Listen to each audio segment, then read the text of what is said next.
400 gram chicken இருக்கு, ஒரு பெரிய வெங்காயம், ஒரு சின்ன தக்காளி, புதினா, அதுக்கப்புறம் கொத்தமல்லி, 5 பூண்டு, கொஞ்சமா இஞ்சி போட்டு நசுக்கி வச்சிருக்கேன்.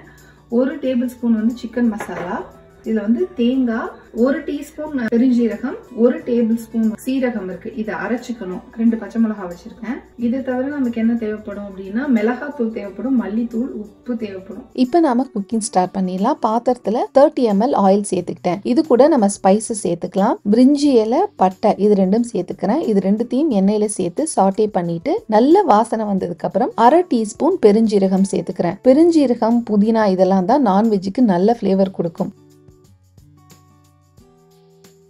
பட்டை ஜாமா சேர்த்து நல்ல வாசனை வந்ததுக்கு அப்புறமா நாம கட் பண்ணி வச்சிருக்க வெங்காயம், பச்சை மிளகாய் ரெண்டுத்தையும் சேர்த்து வதக்கிக்கலாம். வெங்காயம் ஓரளவு வதங்கினதுக்கு அப்புறமா இஞ்சி பூண்டு சேர்த்துக்கிறேன். இஞ்சி பூண்டு நான் மிக்சியில பேஸ்ட் மாதிரி அரைக்கல. நம்ம ஃப்ரெஷ்ஷா இந்த மாதிரி நசுக்கி செஞ்சோம் அப்படின்னா அதோட வாசனையும் டேஸ்டும் ரொம்ப நல்லா இருக்கும். இது வதங்கிட்டு இந்த இஞ்சி பூண்டோட ரா ஸ்மெல் போனதுக்கு அப்புறமா புதினா, கொத்தமல்லி ரெண்டும் சேர்த்துக்கலாம். 1 கைப்பிடி புதினா, 1 கைப்பிடி கொத்தமல்லி இனிஷியல் ஸ்டேஜ்ல சேர்த்துக்கலாம். இந்த புதினா, கொத்தமல்லி எல்லாம் நல்லா சுருண்டு வந்ததுக்கு அப்புறமா நாம கட் பண்ணி வச்சிருக்க தக்காளியும் சேர்த்து நல்லா வதக்கிக்கலாம்.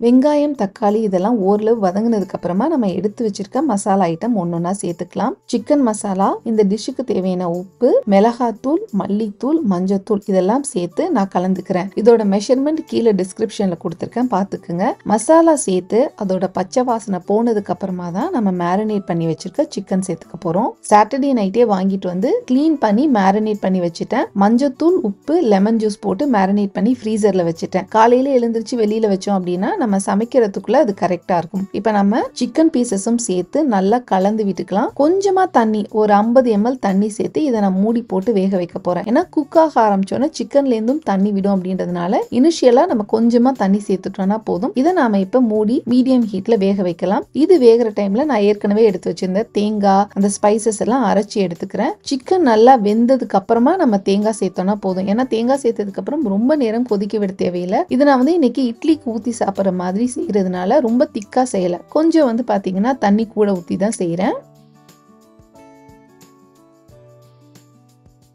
குழம்போட கன்சிஸ்டன்சி அட்ஜஸ்ட் பண்ணிட்டு நம்ம அரைச்சி வச்சிருக்க தேங்காவும் சேர்த்து திரும்ப ஒரு 5 minutes கொதிக்க விட்டோம் அப்படின்னா நம்மளோட சிக்கன் கிரேவி ரெடி. இது வந்து சப்பாத்தி, இட்லி, தோசை எல்லாத்துக்கூடையும் வச்சு சாப்பிட நல்லா இருக்கும். என்னதான் நம்ம ஹோட்டல்ல வெரைட்டியா செஞ்சு சாப்பிட்டாலும் வீட்டுல நம்ம ஃப்ரெஷ்ஷா குக் பண்ணி உடனே சாப்பிட்ற மாதிரி டேஸ்ட் வரவே வராது. ரொம்ப ஹெல்தியும் கூட. காலையில பிரேக்ஃபாஸ்ட்க்கு இட்லி, சிக்கன் குழம்பு வீக்கெண்டுக்கான பெஸ்ட் காம்பினேஷன். ரொம்ப சிம்பிளான ப்ரிப்பரேஷன் மெத்தட். ரொம்ப பேசிக்கா சிம்பிளா தான் என்னோட குக்கிங் இருக்கும். நீங்க பிகினரா இருக்கீங்கன்னா இந்த வீடியோ உங்களுக்கு கண்டிப்பா யூஸ்ஃபுல்லா இருக்கும். நீங்க நான்வெஜ்ல எக்ஸ்பர்ட்னா உங்களோட டிப்ஸ் அண்ட் ட்ரிக்ஸை கண்டிப்பா என்கிட்ட ஷேர் பண்ணுங்க. வீடியோ பிடிச்சிருந்ததுன்னா மறக்காம லைக் பண்ணுங்க. இது வரைக்கும் நீங்க என்னோட சேனலுக்கு சப்ஸ்கிரைப் பண்ணது இல்லைன்னா அனிதாஸ் ஹாப்பி ஹோம்க்கு சப்ஸ்கிரைப் பண்ணுங்க. நெக்ஸ்ட் இன்னொரு சூப்பரான ரெசிபியோட உங்களை மீட் பண்றேன். அது வரைக்கும் be cool, be happy, bye bye.